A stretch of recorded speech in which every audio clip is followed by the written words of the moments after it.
Et donc, du coup, tu envisages donc de rompre avec Fabrice. Et après 5 ans, ben, tu prends contact avec ton ex, hein, ta première amourette. Et ça, du coup, ben, ça donne quoi? Bah, avec Fabrice, comme j'ai dit, on est en pause et je penche plus vers l'idée de vouloir rompre. Et à ce moment, euh, avec Fabrice Amourette, c'était une rencontre en vérité plus amicale. Ok. Et j'en avais parlé avec Fabrice, mon mari, par la suite. Et lui-même, bon, je ne sais pas si c'est parce que je lui ai dit ça, il m'a dit, ah ouais, lui-même, au Congo, il avait eu un petit flirt et tout ça et tout. Je ne sais pas si c'était pour avoir, avoir du répondant. Euh, mais pour en revenir avec le Fabrice Amourette, au moment où je le vois sur le moment-là, Mhm. j'avais conscientisé une dinguerie en fait quand j'étais en contact avec lui. Ok. C'était c'était plus les mêmes attentes. Et le pire dans tout ça, tu sais quoi? Je vous avais dit, hein, c'était que 6 mois de relation. J'en ai été jusqu'à perdre du poids et tout ça et tout. Mais tu sais qu'en fait, tout cet élan d'amour pendant que j'étais avec lui pendant les 6 mois, Mhm. en fait, je lui ai jamais exprimé ça. Hein.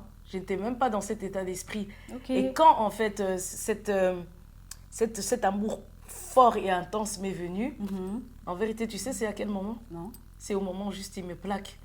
En fait, Ah, d'accord. c'est quand il me plaque que je ressens tout cet amour, que je ressens tout ce lien. Mais en Ok. vérité, c'est un sentiment de rejet, en fait. Oui, C'est tout un à sentiment, c'est fait. le sentiment de rejet qui Oh. fait qu'en fait, je suis follement tombée amoureuse. Ok. Mais en soi, pendant les 6 mois, c'était juste une relation, c'était juste une relation simple.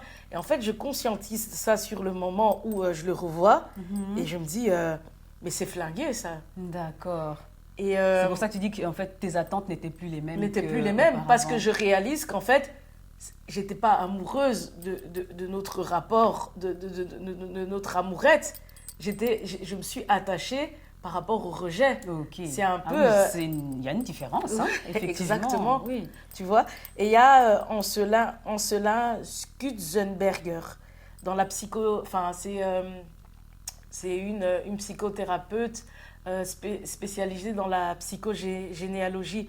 Elle parle de l'inceste des prénoms. Ok. En fait, l'inceste de prénom, c'est plus, c'est pas c'est l'inceste dans le caractère sexuel, mais c'est dans le caractère symbolique. Vous D'accord. vous souvenez que j'ai expliqué que j'ai eu un frère Fabrice, j'ai eu deux relations avec des garçons avec qui il s'appelait Fabrice, et Mhm. on dit ça, cette répétition vient parler de quelque chose.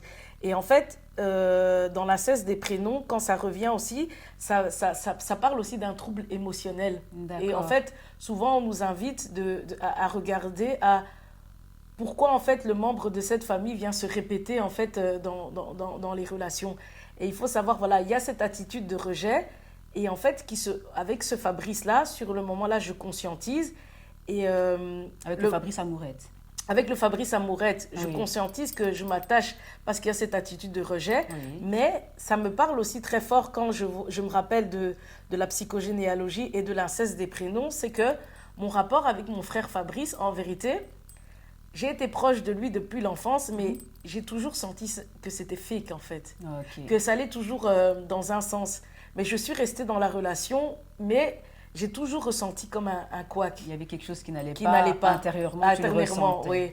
En fait, moi, j'étais attachée à lui, mais j'avais l'impression que c'était faux de sa part, tu D'accord, vois. c'est pour ça que tu dis que ça allait dans un sens. Toi, Voilà, tu ressentais quelque chose de vrai, de réel, mais tu sentais pas pas que qu'il y avait c'est... un retour vrai et réel de sa part. Voilà, qu'il y avait un retour vrai et réel, quoi. Et donc, D'accord. le trouble émotionnel, c'est que moi, j'avais un attachement, et cet attachement, en fait, là, quand il me rejette et tout, ben, ça crée en fait une continuité dans le mal-être, en fait. Le Oui. mal-être intérieur. Et si on ne l'observe pas, comme je dis et tout, pour en revenir en fait avec mon frère qui, en fait, j'ai jamais vraiment ressenti la réciprocité dans les deux sens, Mhm. mais je suis encore en fait dans cet état par rapport à ce Fabrice Amourette qui me rejette en fait, et là je crée de l'attachement. C'est un Mhm. peu comme ma place aussi au sein de ma famille, tu vois. Oui. Je crée de l'attachement, enfin, enfin, dans ta famille et tout ça, tu te sens attaqué, tu te sens tout le temps jugé. C'est un peu l'histoire de toute mon existence, Oui, tu oui, vois. oui, oui. Et, Et c'est vrai que quand on pense au terme inceste de prénom, en fait, l'inceste se fait dans le sens où le prénom de ton frère, le prénom de ton amourette ou de ton mari, c'est comme s'il y a un inceste qui est dans les nuages comme ça, un peu qui flotte, quoi, si je peux dire ça comme ça. qui flotte, qu'est-ce que tu veux dire Ce par... que je veux dire par là, c'est que l'inceste peut se faire dans le sens où c'est comme l'amourette et le frère. Oui. S'il y avait quelque chose de physique, il y aurait un inceste quelque part. Ah, l'amourette et le frère. Oui, Ok, en fait, c'est comme ça ok. que je comprends un peu la Ok. chose. Mhm. Et ce que je remarque aussi, c'est que euh, tu t'attaches à ton amourette au moment où il te rejette, Oui. de la même manière que tu es attaché à ton frère, là où tu as toujours ressenti ce rejet. J'ai Et toujours donc, ressenti. Et en fait, ça se rejoue. ça s'est confirmé en fait quand j'avais dit, je me mets en couple, je suis enceinte jusqu'aux dents et il tape l'homme que j'aime, tu vois, sous prétexte qu'il dansait avec une femme à ce moment-là. Mais tu le tapes au moment où je suis enceinte. J'avais trouvé, en fait, c'est venu se confirmer. Et deuxième chose, c'est qu'on est fort proche et le jour où mon père décède, Ça, en fait, cette histoire-là... Ouais, non, continue. oui. Oui. Et le jour où mon père décède, en fait, il m'a pas prévenu. Il m'a pas prévenu. En fait, en fait, nous, le décès de mon père, on l'a vu sur Facebook, hein. Attention, on l'a vu sur Facebook, on ne nous a pas prévenus. C'est sur Facebook qu'on a vu la mort. Nos frères et sœurs ne nous ont pas contactés. Ah, Et je comprends. mon frère Fabrice, là, avec qui on était proches, tu m'appelles pour me dire que mon frère danse avec... tu m'appelles pour me dire que mon mari danse avec une meuf, mais le jour, en fait, où notre père meurt, bon, sûrement qu'il juge que c'est juste son père à lui. Je m'en fous. Franchement, au jour d'aujourd'hui, je suis une adulte, je m'en tape. Mais en fait, tu peux pas m'appeler pour me dire que ouais, mon père est mort. Ce jour-là, je crois qu'il avait prévenu mon petit frère. Il a prévenu mon petit frère, mais moi, en fait, on s'appelle tous les jours pour me raconter des conneries. Ouais, que mon mari, il est ça, que vous vous êtes pris la tête. Pour appeler de la prison, tu sais, appeler pour menacer mon mari. Mais le jour où mon père, il est pas là, là, tu sais pas m'appeler. Ah oui. Tu vois. Ah oui. Et donc, toute cette façon de faire adulte a confirmé ce que je ressentais par rapport à lui petit, tu vois. Et donc, tu apprends la mort de ton père sur Internet. C'est ça que je veux comprendre. C'était sur Internet et mon part. petit frère, avec qui on a le même père et la même mère, nous avait appelé aussi. D'accord. En fait, mon petit frère nous avait appelé me disant que mon frère Fabrice l'avait contacté. Mais en même temps, c'est mon petit frère avec qui on a le même père, même mère qui m'a prévenu. Et eux, de leur part, ne nous ont pas appelés. On a vu ça sur Facebook, tu vois. Wow. Ça aussi, c'est Et, dur. oui.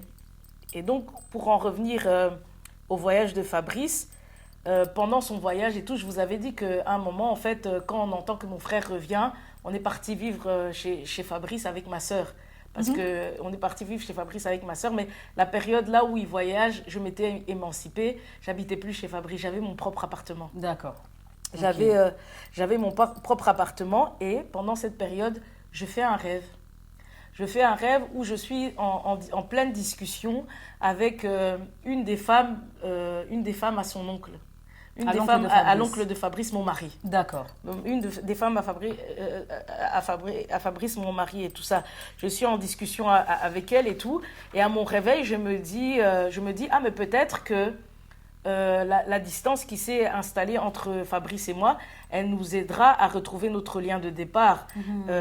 Parce qu'elle était avec cet oncle-là depuis le Congo et Fabrice m'avait dit qu'ils étaient ensemble depuis ses 14 ans. Et moi, je trouvais leur relation ultra belle. Depuis et en ses fait, 14 ans à elle. Depuis ses 14 ans à elle, d'accord. tu vois. Ouais. Et donc, après ce rêve, je fais une prière comme d'habitude. Et quelques temps après, quand je me sens prête, je téléphone cette tante, je la contacte et je demande qu'on ait un rendez-vous. Je me rends jusque chez elle.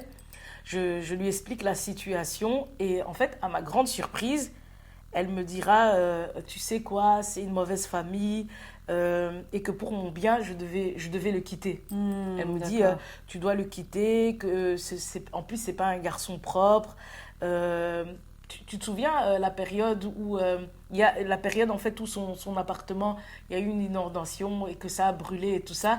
En fait, il était parti vivre chez cette femme, chez cette tante-là. Ah, d'accord, je vois. La femme de son oncle, il était parti vivre là. Et donc, elle me dira en plus, quand il a eu son appartement, qu'est-ce qu'il faisait. J'ai entendu que quand il a eu son appartement, des fois, Fabrice, ce qu'il faisait et tout, son oncle, il avait ses conquêtes.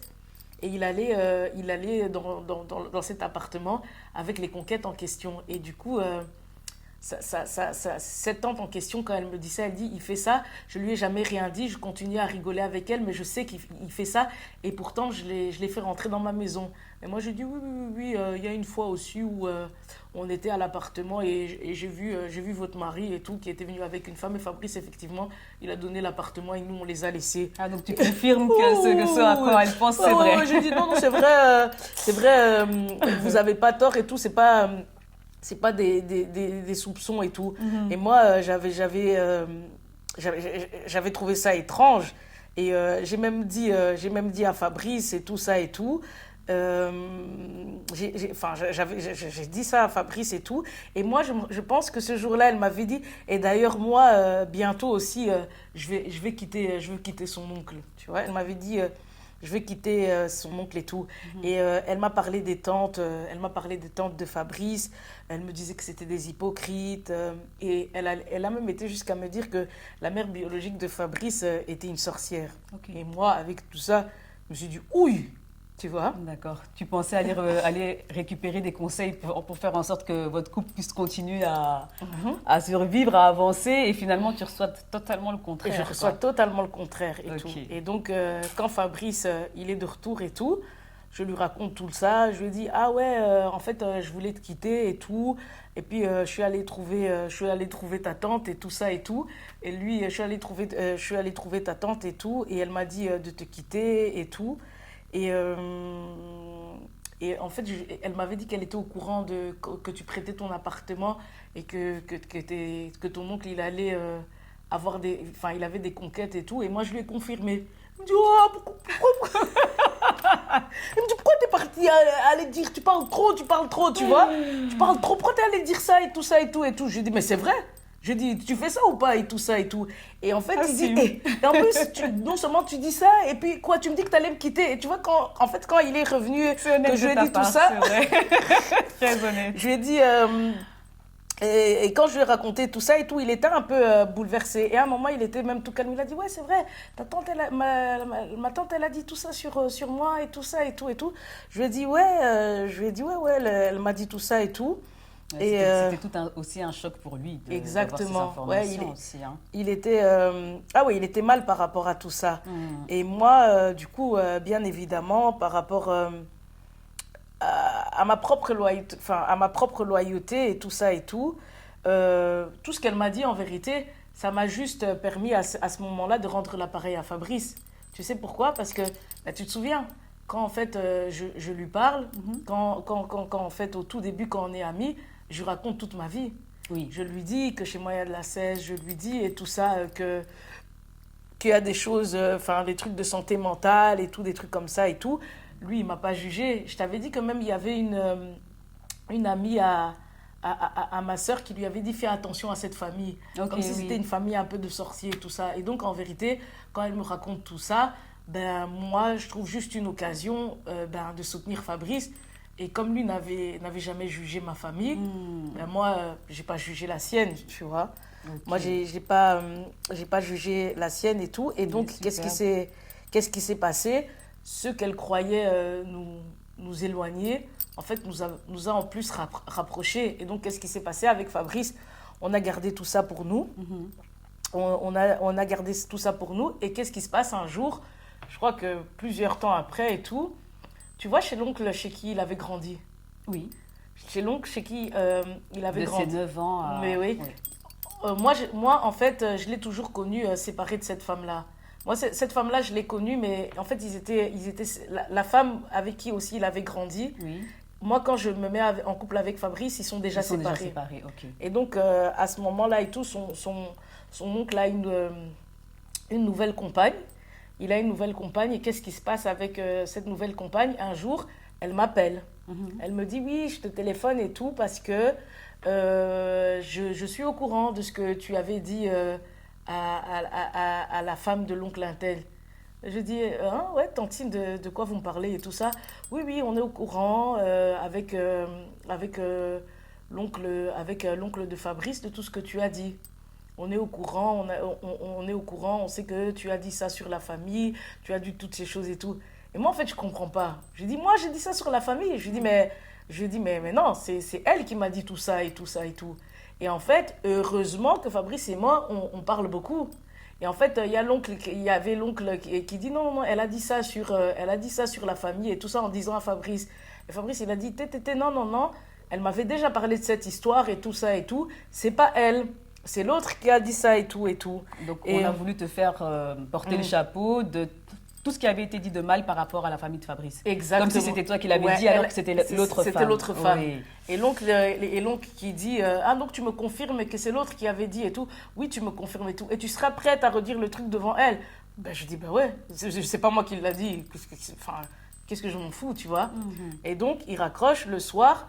L'autre tante, elle m'appelle, elle me fait, en fait, en me criant dessus. Là, c'est Oh, quelle tante? celle qui m'avait parlé en premier lieu que j'étais partie trouver. Pour des conseils. Pour les Ok. conseils. Oui. Elle m'appelle, elle me fait, ouais, est-ce que moi je t'ai dit ça, ça, ça, ça, ça, ça, ça. Mais vraiment en criant, tu vois, en criant et tout.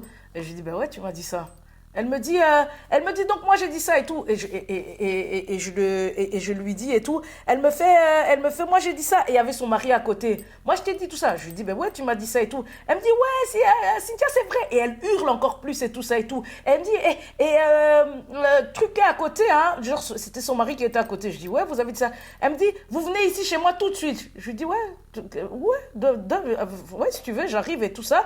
Et il n'y a aucun problème. Je vais venir, je vais redire et tout, que tu m'avais dit que Fabrice, il n'était pas propre, que c'est une famille de sorciers, que d'ailleurs, tu devais quitter aussi, tu devais quitter le gars très bientôt, très prochainement et tout. Et puis elle a commencé à crier, ouais, moi j'ai dit ça. Ben ouais, t'as dit ça. Elle a pas J'ai été dit ça. honnête. Je dis, mais ouais, t'as dit ça. Et en fait, je sais pas si elle croyait que elle allait m'intimider, caca et tout. Je lui ai dit, ben ouais, t'as dit ça et tout et tout. Après, elle m'a dit, ouais, venez. Je lui ai dit, vous êtes où? Je lui ai dit, on arrive tout de suite maintenant. Et d'ailleurs, je veux même aussi me rappeler en détail tout ce que tu m'avais dit parce que ça remonte, tu vois. Et à un moment, même l'oncle, il prend le téléphone et tout. En fait, il me dit, ouais, donc elle a dit tout ça et tout ça et tout. J'ai dit, elle a dit ça et tout. En fait, qu'est-ce qui s'est passé? Ils ont dit, oui, on va vous rappeler. Parce qu'à un moment, c'était lui qui avait pris le téléphone. Ils ont dit, on va vous rappeler et tout ça. Ils n'ont jamais rappelé. Et ils nous ont jamais rappelé. Il n'y a pas eu de suite et tout ça. Et moi, j'étais pas là-bas, tu vois. Et qu'est-ce qui s'est passé? On a continué à la normale et tout. C'est même au point qu'après, quand on s'est revus, après la dispute, on s'est revus. On a parlé comme si de rien n'était. On s'est parlé normal et tout, des trucs comme ça et tout. Et plus tard, en fait, tu sais qu'est-ce qui s'est passé? C'est elle qui s'est séparée après une longue relation, hein, et 4 enfants. Elle-même, en fait, elle s'est séparée jusqu'aujourd'hui avec ce mari-là, tu vois. Ah ouais. Le présage qu'elle avait projeté sur nous, en fait, s'est retourné contre elle. Oui, tout à fait. Mais en réfléchissant, hein, que ce soit les 2 oncles, que ce soit les femmes, moi, je pense qu'ils étaient tous de mèche. Ils étaient tous de mèche. C'était juste une combine, tu vois, pour me séparer avec Fabrice. Parce qu'ils m'ont fait le même coup. En fait, toute la famille plus large m'a fait le même coup pendant le deuil. Ils m'ont fait aussi un coup du style et tout au moment où on a eu des problèmes par rapport à la dot. Et en fait, j'ai l'impression que c'est comme dirait leur modus operandi, tu vois. Parce que... D'accord. Donc voilà. Oh là là, oui, ça fait beaucoup, ça fait beaucoup. Donc en fait, j'ai l'impression que en t'incitant à te séparer de Fabrice, c'est comme si elle voulait récupérer. En fait, c'est comme si, oui, comme tu dis, hein, c'est revenu sur elle en fait. C'est comme si toi tu te séparais de Fabrice, chez elle ça allait continuer. Et en fait, bon, c'est comme si. On peut envisager les choses comme ça. Mais voilà, c'est comme ça que je vois les choses parce que, ouais, effectivement, il y avait quelque chose qui n'allait pas. Parce qu'il faut dire aussi qu'à ce niveau-là aussi, ce que j'ai envie de dire, au tribunal aussi, j'ai eu un souci. Pourquoi? Parce qu'en fait, on m'a aussi nargué parce que Fabrice et moi, on n'était mariés que coutumièrement. Pourquoi on n'était pas mariés au niveau civil? Pourquoi? Parce qu'il avait plusieurs dettes, dont certains étaient liés aux dettes qu'il avait par rapport à ses oncles, il y avait ses voitures qui étaient à son nom. Par exemple, il y avait les trucs de café qui étaient à son nom. Et, il y avait, et tout ça, en fait, on ne s'est pas marié au niveau civil parce qu'il fallait d'abord régler ça, tu vois. Et dans les familles africaines aussi, c'est des trucs qu'on retrouve souvent. Moi, je me rappelle, et tout, ma sœur, elle avait des factures Proximus, c'était au nom parce qu'on avait mis le téléphone à son nom. Elle avait des meubles et tout au nom qu'on avait mis à son nom et tout. Et en fait, même là, tu sors des fois de la maison avec des dettes que tes parents ont contracté, que tes proches ont contracté. Il y avait beaucoup de choses qui avaient à leur nom, tu vois. Oui, et donc, moi, j'attendais que Fabrice règle tout ça financièrement avant d'envisager qu'on se mette au niveau civil. Et gloire à Dieu, en fait, quand on s'est remis ensemble après, il avait réglé tout ça. C'est comme ça qu'on a pu acheter. D'accord. Ah oui. Ça a mis du temps. Oui. Ouais. Il y avait vraiment beaucoup d'implications de la part des oncles. Hein. Il y a beaucoup de mélange qui fait que finalement vous étiez aussi bloqué en fait de ce côté-là. Exactement. En plus des mauvais conseils, mauvais conseils, oui, je peux dire ça comme ça. Et j'ai été humiliée par rapport au tribunal. Oui, vous n'êtes même pas sa femme, machin, là, ça. Mais il y a toute une raison encore en lien avec nos liens de famille. Exactement. Tu vois? Exactement. Et ça aussi, c'était une belle humiliation, quoi. Oh, wow. Mais ça, j'y reviendrai au moment où je parlerai du procès. D'accord. Ok. Et il y a quelque chose aussi qui m'a frappée dans ce que tu disais par rapport à ton frère qui frappe Fabrice, ton mari, qui menace Fabrice, ton mari, à partir de la prison même. Et j'ai l'impression qu'il y a beaucoup ce schéma qui se répète aussi dans nos familles congolaises. Hein. Là où les frères viennent s'introduire dans la relation. Pareil, moi je l'ai vécu aussi avec mon frère. Hein. Vraiment, c'est quasi la même chose. Mais c'est quelque chose qui arrive quand même assez souvent. Oui. Et qui est dommage. Parce que du coup, encore une fois, pour former un couple, ça devient très, très, très difficile. Oui, c'est fou. Ouais, on te maintient dans ta position de fille. Et tu l'avais dit, en fait, dans une vidéo précédente. Mais c'est bien la petite piqûre de rappel. Oui, tout à fait. Tu avais souligné ça. Tout à fait, c'est important. Et donc, pour en revenir là où on était, tu parlais justement de ce besoin intense de vouloir un bébé. Du coup, pourquoi est-ce que ce désir, donc c'est un besoin intense qui vient de la part de Fabrice, hein, pourquoi est-ce que ce désir, du coup, arrive après qu'il voit ses parents? Est-ce qu'il y aurait un lien? Avant que l'on ait notre premier-né, il faut que en fait, j'explique un peu un contexte. C'est embêtant de parler de ça, mais quand en fait, je pense que quand on fait un témoignage, il faut être vraiment... Je le fais devant Dieu. Et devant Dieu, on dit que vraiment... celui qui aura honte de moi, j'aurai honte de lui. Et un témoignage, c'est vraiment être transparent. Tout à fait. Et donc, avant qu'on l'ait notre premier-né, j'avais avorté 4 fois de lui. Okay. J'ai avorté 4 fois de lui. Et à chaque fois que je faisais ça, ben, tout le temps, en fait, il était contre. Et voire même, à chaque fois vexé quand j'avais une telle attitude. Moi, en vérité, quand je faisais ces avortements, ça me causait aucun tort. Parce que être mère, avoir une vie de famille, franchement, ça ne m'intéressait pas du tout. Parce que vous vous souvenez encore la période où j'avais mon amourette et tout ça et tout, quand je parlais à ma nièce là. Oui. Quand je parlais à ma nièce et tout ça, mes nièces, c'était comme mes enfants, c'était comme mes filles. Et quand en fait quand ma sœur est partie pendant 5 ans, c'est comme si en fait elle nous a arraché comme un membre. Elle nous a arraché comme un membre et en soi la vie de famille avec la famille que j'avais, moi tout ça en fait ça m'intéressait pas, tu vois.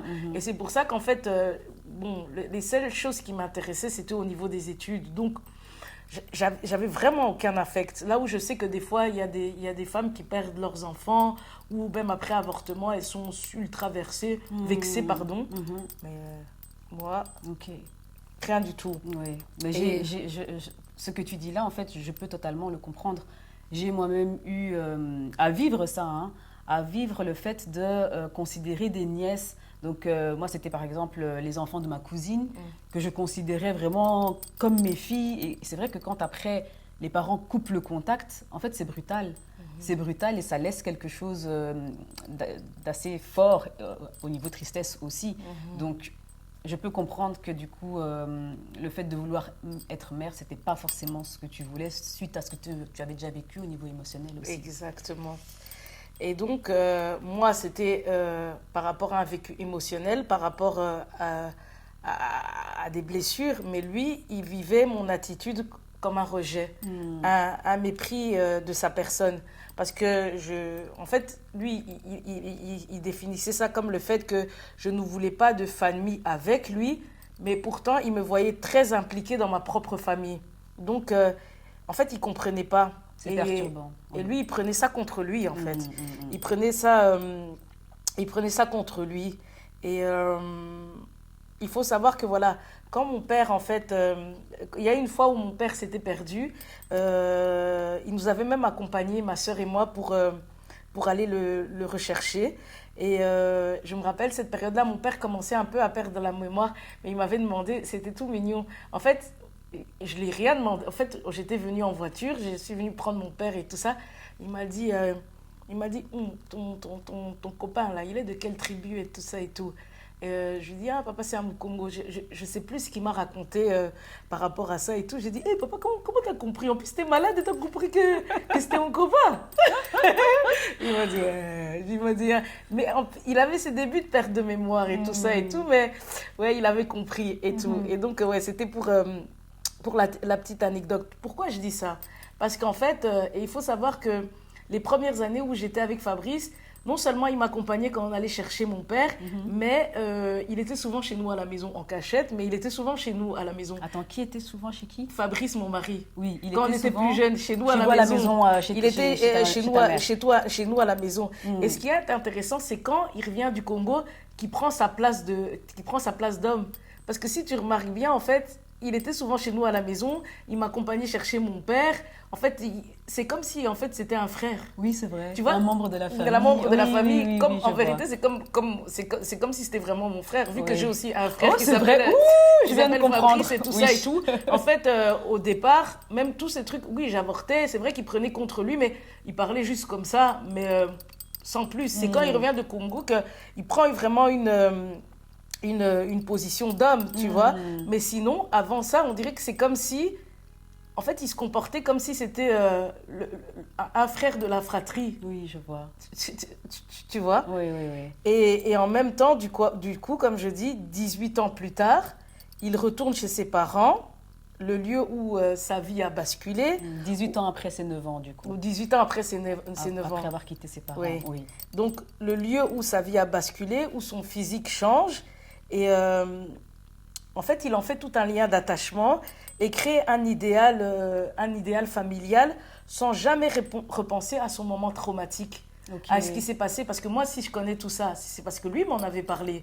Et quand il retourne en Afrique, on dirait qu'il m'en a parlé, mais on dirait que pour lui, ça n'a jamais existé, tu vois. Et moi, j'ai l'impression que c'est le fort de tous les êtres humains, tu vois. C'est le fait d'oublier, de faire un déni sur ce qui est difficile, tu vois. Et c'est ça, en fait, la puissance de la thérapie, c'est qu'ensemble, on accompagne la personne à aller regarder à ce qui fait mal, tu vois. Parce que souvent, les gens font des dénis. Et moi, en fait, à la différence de Fabrice, mon malheur est que j'ai toujours regardé ma famille telle qu'elle. Ce qui m'a valu d'être toujours confrontée à un vide intérieur extrême.